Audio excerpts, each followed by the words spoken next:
especially with Zarya coming back, but they already have Spree. So I think maybe having Spree, that was part of the reason why he left, is Aduba has a different hero pool than Crew, and Crew has a similar best hero as another player that is one of their best heroes, being Zarya. So that move makes sense too. I think they have made the right changes. You have to wonder about personality meshes at some level too, because Crew's been on a lot of different rosters, and that always ends up raising some questions in my mind. Can he not get along with people, things like that. He's been all over the place since the beginning of Overwatch. So it does look like this Luminosity roster has been together for a little bit, has looked really good. I expect him to continue to improve. I will be pretty stunned if Hammers takes a game off him, but like you said, they're an unknown entity. They could come out with almost anything here, JCap. Yeah, I feel like this is their real opportunity to kind of show up, because you can kind of read into Luminosity with the way they've been playing the past couple weeks in NGE. You can assume they're going to be going for a quad tank setup, which in fact we're going to be seeing. So they have the chance to maybe switch in like a Tracer if you can feel confident enough to work around Uba on his Roadhog, and then pair with Bull on the Zarya to make some big plays happen, but we'll see how it breaks down. Yeah, I think both teams are probably just feeling each other out right now, running these quad tanks into each other. It's just going to be the early on battle. Like, really nice hook comes out on Jake early. Hadan finishes him off. Yeah, Super actually hit a really good charge directly on Super right away, just to kind of get a positional advantage, not to mention pushing them completely away by himself. ISO just showing the rest of the team out of this one, and Avasity is hooked in right away, so already just working the picks, working the positional advantage, and so far we're going to see LG with the early lead. A pretty big mistake there from Super at the end, charging in, already in a 6v4, gets himself way out of position. He's cleaned up. That's going to signal retreat for the remainder of his team as Hammer Esports tries to gather it back together. No roster changes thus far. I think you'll see the ultimate phase of the game at least happen once before anyone looks at switching things up, and LG probably pretty happy with what they have going on right now. Oh, Super is just not having a chance to do any control, and Super gets the charge off, which is really big, because he had his Earth Shatter available and ready to go, and the Spree chiming on full. We have seen finally them get on top of the point and actually contest it. They've actually taken the point here away from Luminosity. That's a small mistake, I think, from Luminosity. It's not going to punish them too bad, only give up 7% there. They did have to give up a lot of positional advantage to sneak those tanks in around back to be able to get that point out from under the nose. But, you know, little small things here and there. A small victory, I suppose you can count it for Hammer Esports. Ultimate phase of the game incoming. It's going to be a lot to see who can get the better Earth Shatter here, Jason. Yeah, it's going to be very difficult. It comes down to who's going to break that shield the quickest, or who's going to be more confident, because both Reinhardt's been going ham against each other, and you already see Luminosity throwing out three big ults instead of the Ground Surge, the Nano Boost, and the whole hog just completely wipes him out here. So now, I mean, that's an attack you're assuming you're going to lose, right? If you're if it's attacking again. You didn't have the ult advantage. Coming into this one now, you have to hope that Super Flute can block this Earth Shot out of Super, prevent it from having like any real combo, unless Bull can somehow get his Graviton up. I do like this, though. I think they're going to finally take a different angle. At some point, you just can't keep running your face through that doorway. They do send D.Va there so she can get a little bit of positional advantage, but now finally fighting in some open space. Self-destruct incoming does miss. Everyone's able to back out there, and Flute goes down very early. Rob gives his life for it. Another huge Earth Shatter comes out. This could be Hammer's fight. Yeah, that's what you needed to see. Train picks himself up a double. He gets the D-suit on the ice belt, and this ideally should be the point being captured over for Hammer Esports. And you have to look at Super versus Super Fluke. It's really hard to kind of go about this because one Super, one Fluke, right? They've been charged for non-stop here, left and right, constantly hitting these charges, and Fluke just went a little bit too aggressive on that last attack. They did end up burning a couple ults there late, did Hammers Esports, to make sure that they kept this point. They really had the ult economy in their favor there, and I'm surprised they actually used ults to clean up the remainder of that fight. As it was, they had about like 4 up, or 3 that they could have used for the next engagement. Had to use a couple just to make sure they were going to clean up that point. Probably a bit of a mistake, maybe some nerves getting to them, but now they are in full control. Super about to have his Earth Shatter yet again. The cupboard is barren for Luminosity Gaming. I think Uba is just looking for a chance to hit a hook. He's looking for a chance to make something happen, as I believe Train just went really deep into the back line. Ursha even come in as well into Uba just to get him knocked down, and Rob just coming early on the ice belt. Well, they do take out Super there. He gave his life for that charge, but now the cleanup crew is in full effect. They will chase down a couple more kills. They are looking for a lot more here. Get the hook, chase down Ube. That is a staggered death there for them. They would be better served getting out now. They will retreat onto it, and it's looking like we're about to equalize a little bit here. Of course, ult economy shifting back in favor of Luminosity here. Is there anything Luminosity maybe needs to change here, or just keep running 4 tanks, you think? I think it's perfectly fine just to keep going at this. The problem is they're not losing in necessarily composition. They're losing when it comes down to like who's making that first aggression, who's making that first no play happen. It's coming down to who can charge who in this situation. And this position they're at on this sideway is so dangerous. If he gets moved off, it's gonna be the death to you. I think Goop already went down to the back. Well, Jake has thrown out his whole hog. He has had a couple really nice whole hogs so far today. Ends up with a trifecta there for them. They are in full advantage of this point right now. In control. Train does have a self-destruct. Maybe do it just to zone out. Only 7% left for them to close out this map. It's going to be hard for LG to even get back here.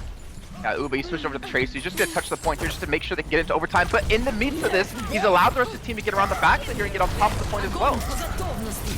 Graviton will come in and everyone knocked down with an enormous Earth Shatter from Superflock. He has got Diana boost on him. He's looking to clean up the remainder of it. That Earth Shatter might have saved Luminosity the game. Jake is going to take a short dive off a long cliff. He will reset as well. Last fight of the first stage here incoming.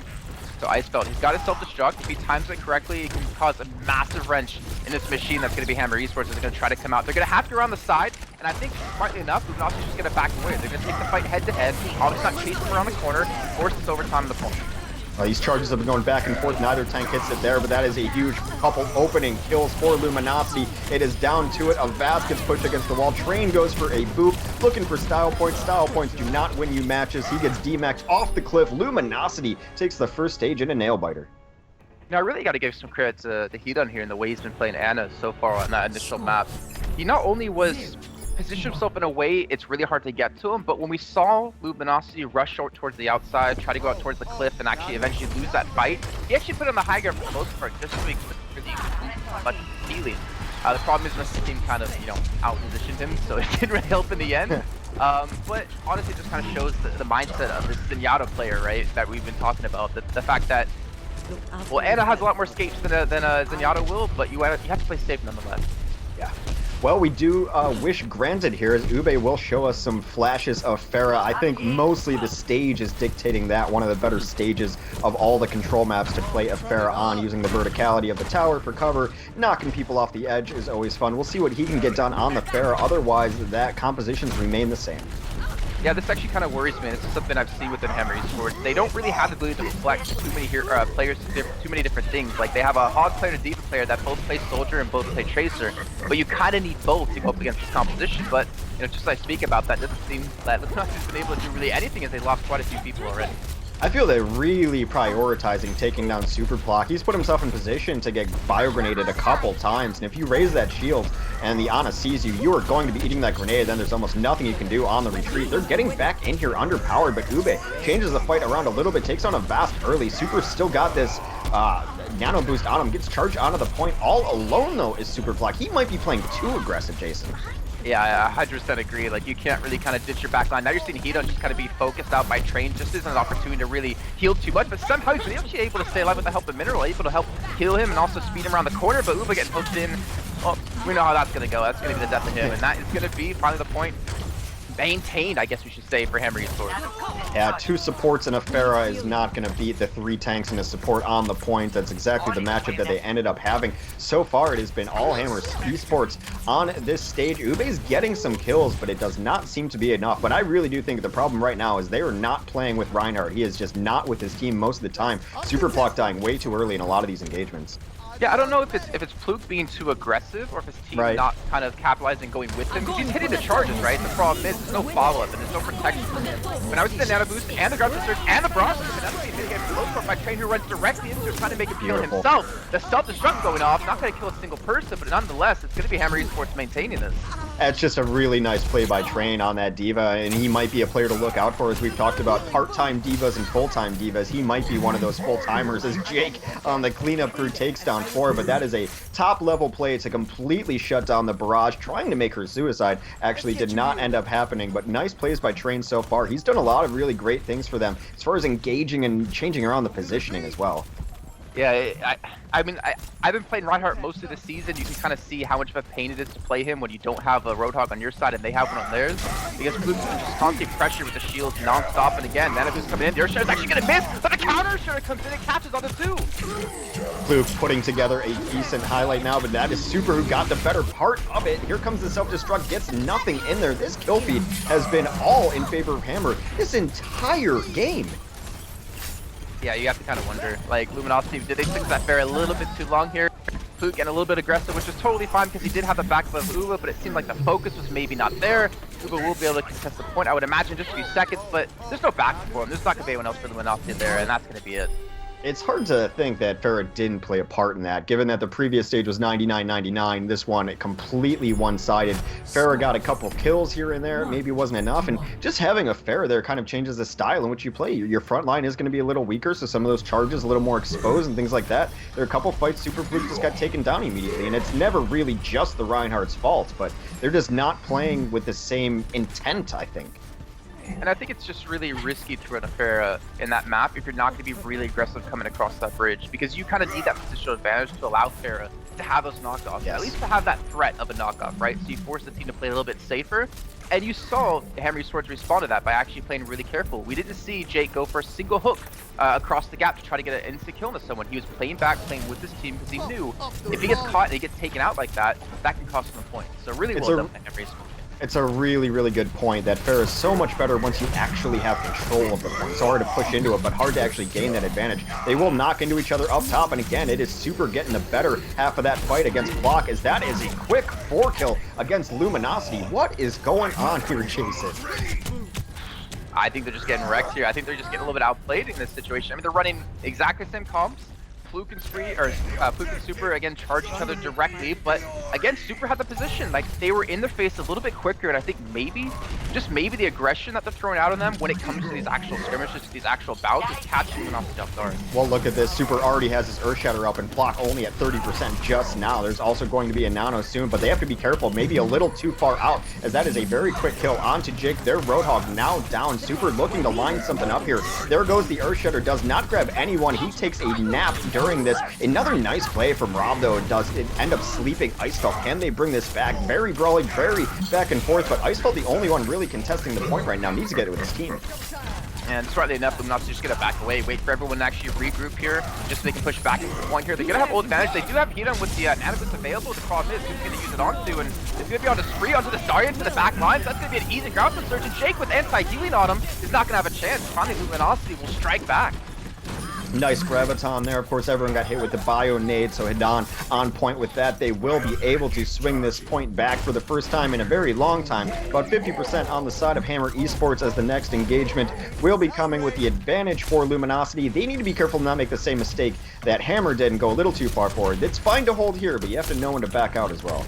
Yeah, exactly. They're not going to be a little bit too aggressive here and get caught out after they've finally been able to stabilize the game. And Lumi's just going to throw out the whole hog. Spree get hooked in towards the side, but it'll be fine even with Train just attacking them non-stop. And again, the zoning potential out of that Eagle is just able to keep the rest of Hammer Esports away, so Ube can pick himself up 2 kills. Well, Ube on the Roadhog has been a lot better than Ube on the Pharah this stage at the very least. Picks himself a couple of kills there. It gives them so much more bodying and more positioning, those giant health pools. It helps the Ana out, helps a lot of people out. However, this next fight should be Hammer's if not everything goes wrong, because they have a giant ultimate advantage. And look at this though, Spree. He always has his Graviton surge up yet again. That just kind of shows the focus around him in general. It's been onto Luminosity just to keep him alive, keep his energy up, and there's a Graviton surge coming through, but the kills, I'm not really seeing a Fire Grenade come in. There's nothing really stopping it. It looks like it was mitigated by Fluke. And now Hook's coming out of Uba again, takes on a Vast. Yeah, they did miss out the grenade. That is Super just swinging the hammer, though, on the point. Grabs a couple kills. Cleanup crew comes in as Jake grabs himself one as well. It is a DMEX Diva Icefeld who's going to be taking the jump off the edge. Hammer Esports will reclaim that, but that was a fight we expected them to take, yes, because they had to have a lot of ultimates there. They did end up burning 3, so the economy is going to flip back in favor of Luminosity now, and now it's up to Spree. Can Spree's Graviton have the same effect? Not to mention Fluke with the Earthshatter can be extremely huge here if they can just work down the shield on a Super. He's being so aggressive. Again, he charges in, the Super Shot comes in, the ground in the back, but where's the backup? There's really nothing to help out this one. Abbas, the only man inside of it, finally dies towards the tail end, and Super picks himself up a double. He's back up to an Earthshatter almost yet again. Super's having the superior Reinhardt game. There's no doubt about it. He is winning the Rhine games every single time. His charges are a little bit here and there. It might be part of the fact that Super Fluke probably hasn't played against Super a whole lot. You do have to try to understand the psychology of the Reinhardt you're playing against. All the top-level Rhines kind of have specific patterns that they like to play. Super goes for another charge, gets the boost as well. The problem is he's not being punished. Like, he has so much confidence because he's constantly charging Fluke over and over and over again, and he's not getting punished for it. And that is one of the most frustrating things to play against. If you're playing Reinhardt and you do get the counter charge to kind of mitigate each other, but you get pulled down before they do, there's just nothing you can really do in that situation. So maybe Spree needs to be a little bit quicker with the bubbles. Maybe the bio grenades need to be up there a little bit faster. But so far, like, honestly, I've been very impressed with how Super's been playing. Like, the aggression out of him it's very hard to play that aggressive as a Reinhardt unless you have a team there that you know will back you up. Well, you're exactly right. They're just not getting the punish there. Slasher, what are you seeing that maybe we're not seeing? I mean, I think you guys have hit it on it pretty good. I mean, Jake's also playing a great game right now. Him on Roadhog, he has done work the first 2 rounds with him getting kills and making sure that LG is not able to break shields as much. And I think that Spree maybe isn't having as good a game as he wants to. They're going to need him to get these gravitons, get that energy going. And we'll open it up in the night market again as the fight commences in the middle there. Superblock does miss his charge, gets slept immediately. The focus so strong on him. He is so low right now. They try to get in the back line to take him down. He does eventually go for a fire strike. A little bit misguided there as it opened himself up to die. Spree grabbed a couple kills, equalized there by Jake. A 4v4 now as this descends into madness.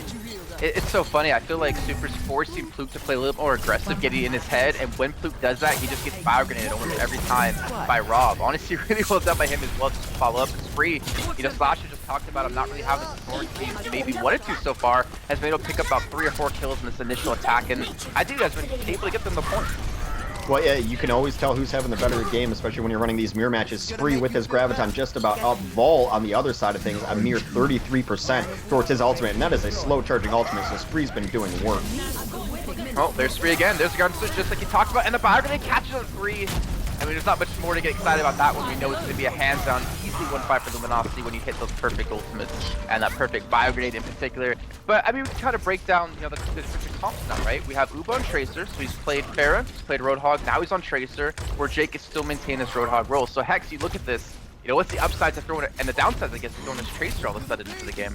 I think the Tracer has got to be to deal with Rob 420, who's had himself a really good game. Sleep darts are coming out fast and furious, so you try to get some pressure on the backline just so that he's not in the perfect position to be healing and nailing these nades all the time. He tries to get on him, but Rob wins that duel one-on-one in the backline as Ube goes down. They're forced to burn this sound barrier as well. A couple of kills, but this should be Hammer finally taking control of the point. And with Uba dying almost right away in that fight, it means he doesn't have a pulse from any sort of time soon. And Rob, did he just pick up about 3 or 4 kills in that fight? He's been doing it for most of this game too. Like the last 2 maps, he had great maps as well. His sleep darts, his nades, everything has been on point for him. We have a battle between Epic and Anna's here, and I think that's exactly why Oob went to that. You saw him focus him out, try to get the Anna, and he lost his 1v1 versus an Anna. I play enough Tracer to know that that happens a lot, and it always sucks.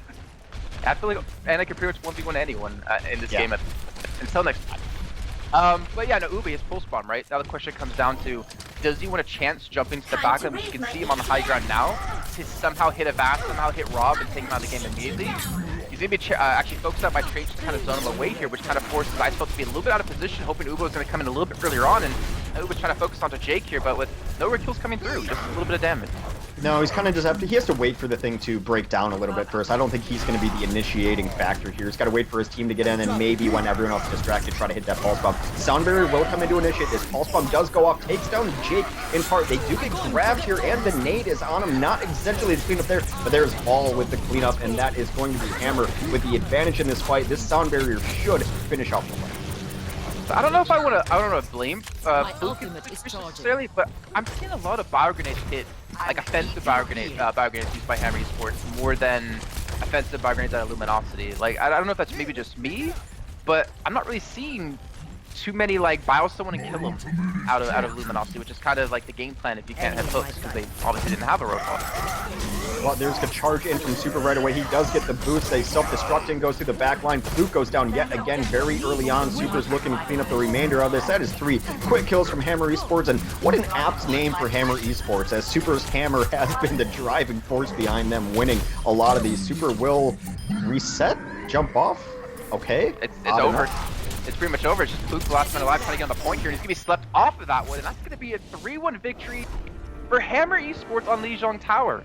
I can honestly say I did not expect that, but I'm pleasantly surprised. I mean, it's a heck of a debut for him here to really establish their name.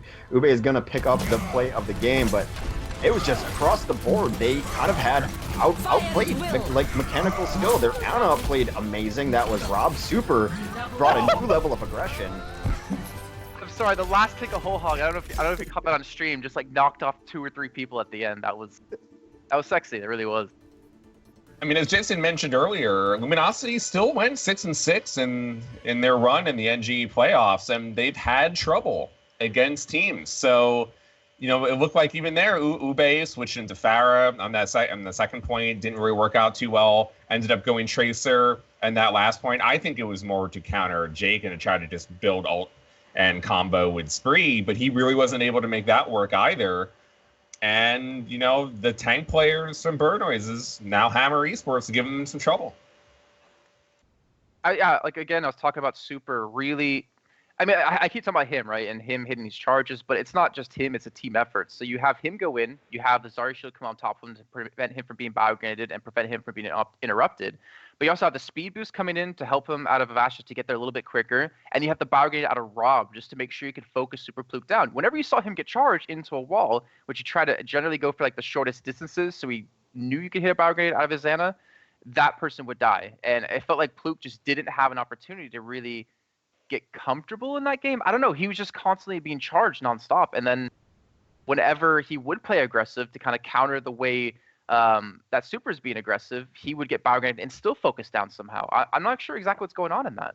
Well, I think they were also losing the shield war. Because Ube was switching off the Pharah and a Tracer for at least 2 of those rounds, Roadhog generally is going to help you win the shield war over both of those heroes. And if Super Pluke's going to be losing shield, that gives Super more opportunity to be able to charge in, and then you have the nade come in. And, you know, as you mentioned, this game has really been whoever's more aggressive generally wins in Overwatch.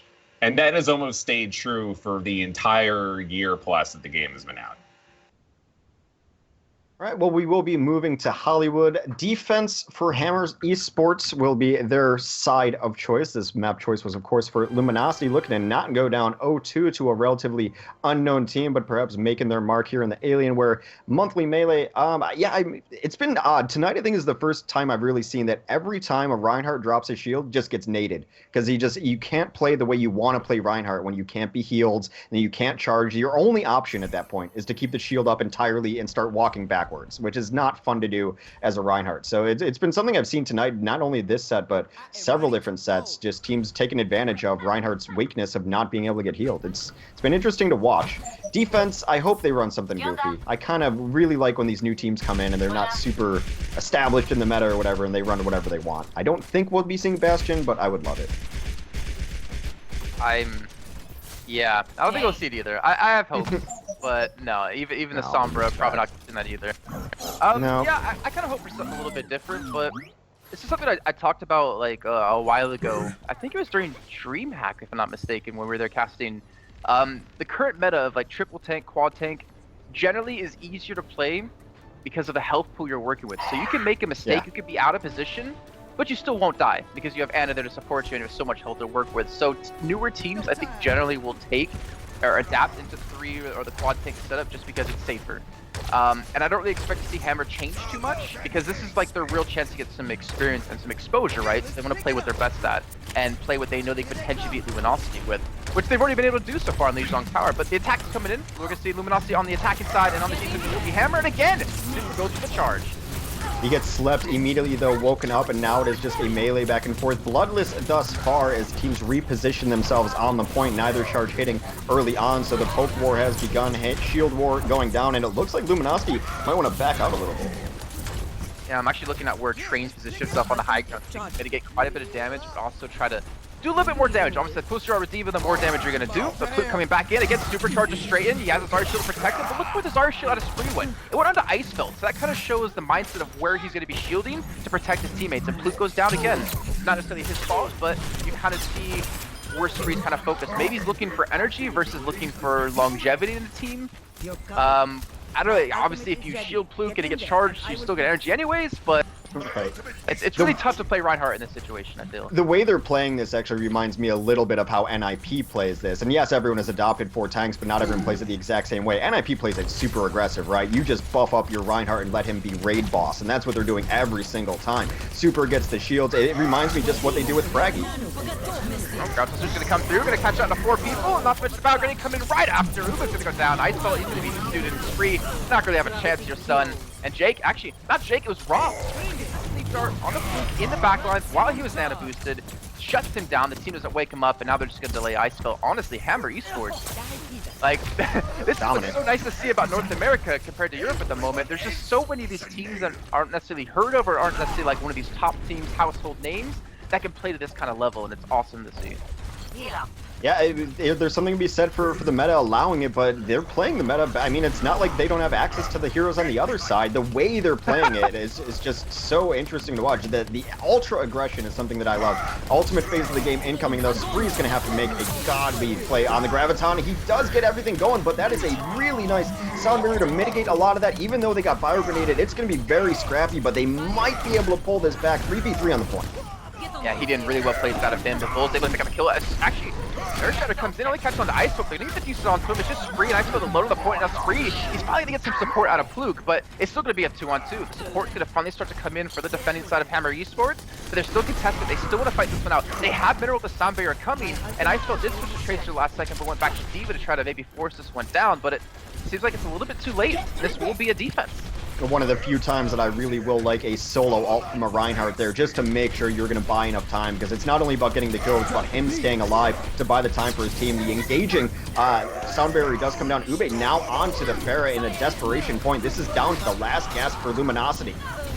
Oh, Super with a great block on the Earthshatter too, and Uba on the high ground. Yeah, he's not really being disrupted too much as Train finally takes him down, but he's just not getting the damage in at the moment. It looks like Raw has been able to just read into where he's been shooting these rockets and heal him for the most part, but he has gone down the fight. But it's going to be another hold.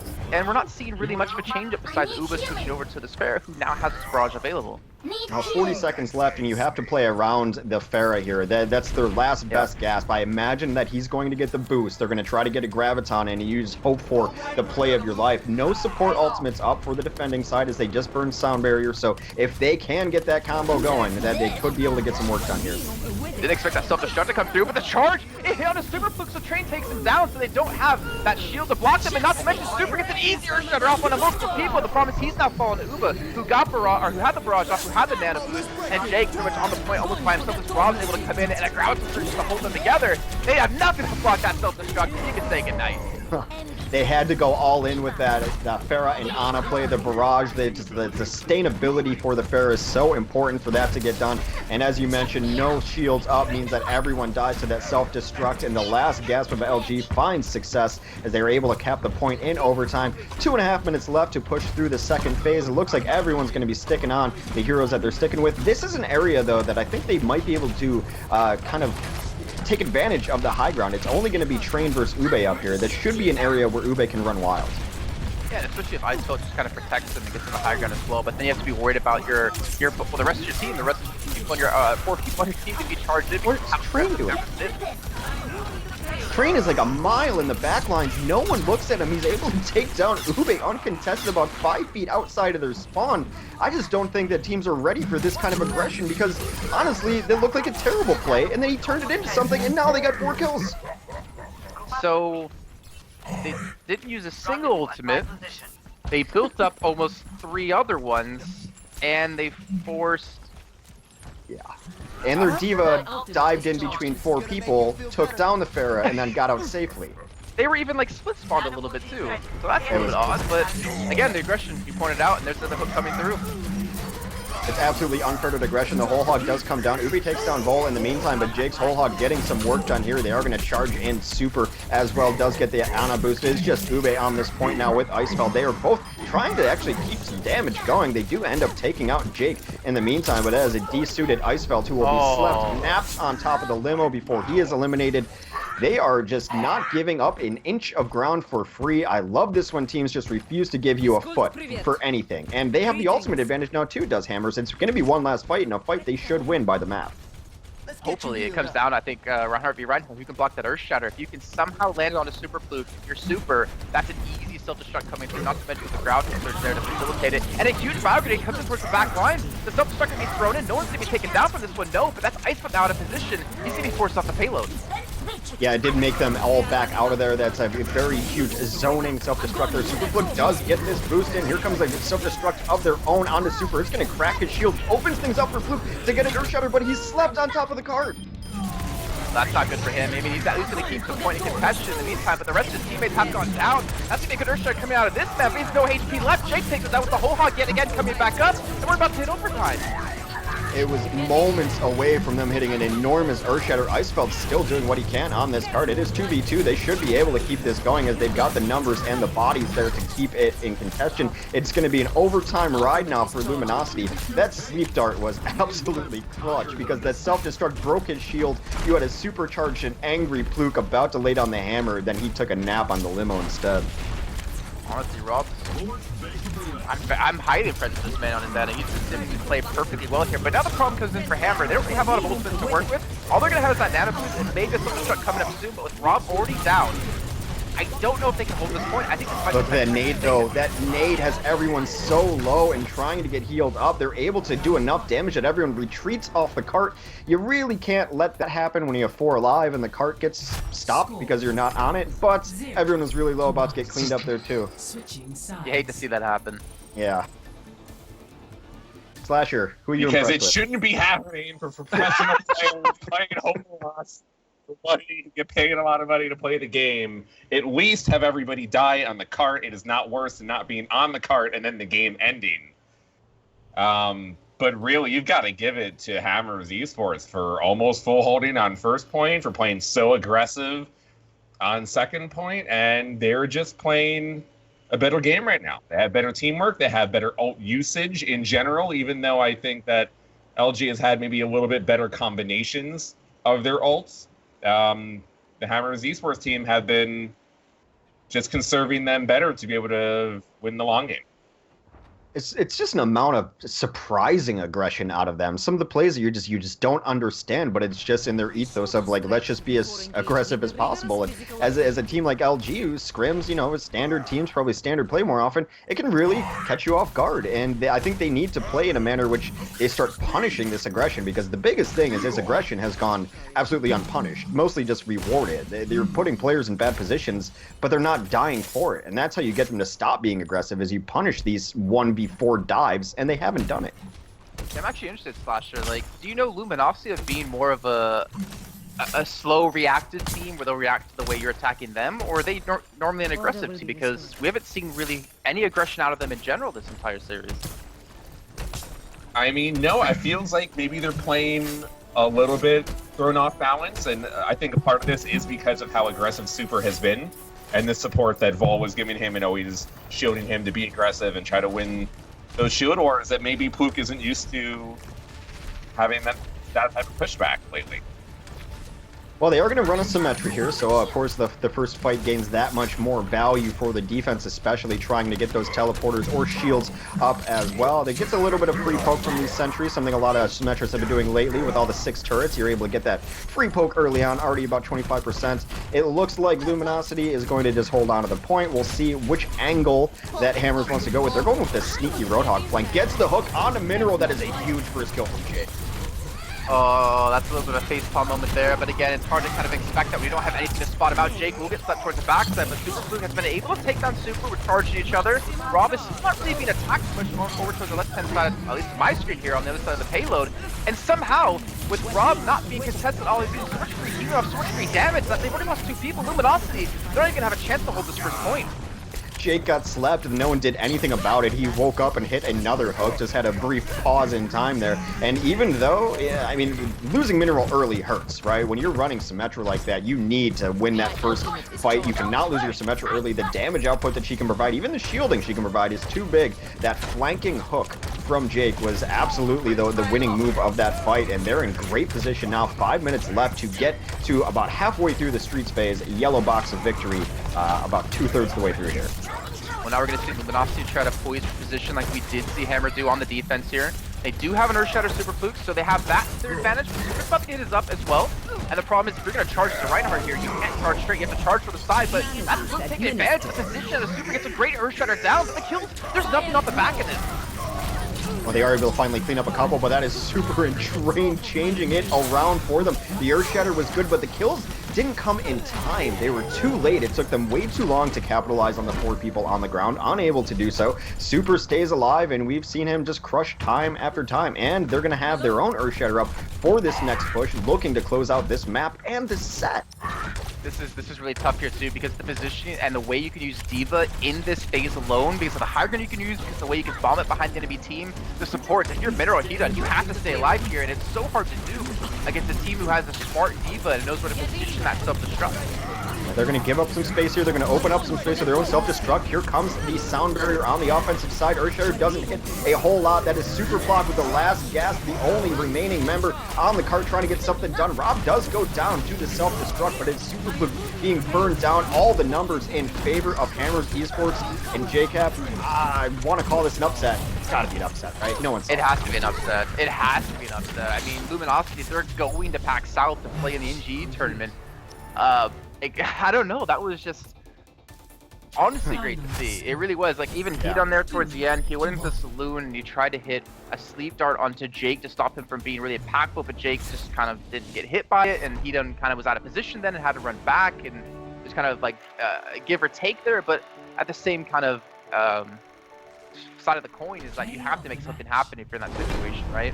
Like, they had 4 or 5 minutes of time to push through to the end. You kind of have to go something big. Unfortunately, it worked out for them.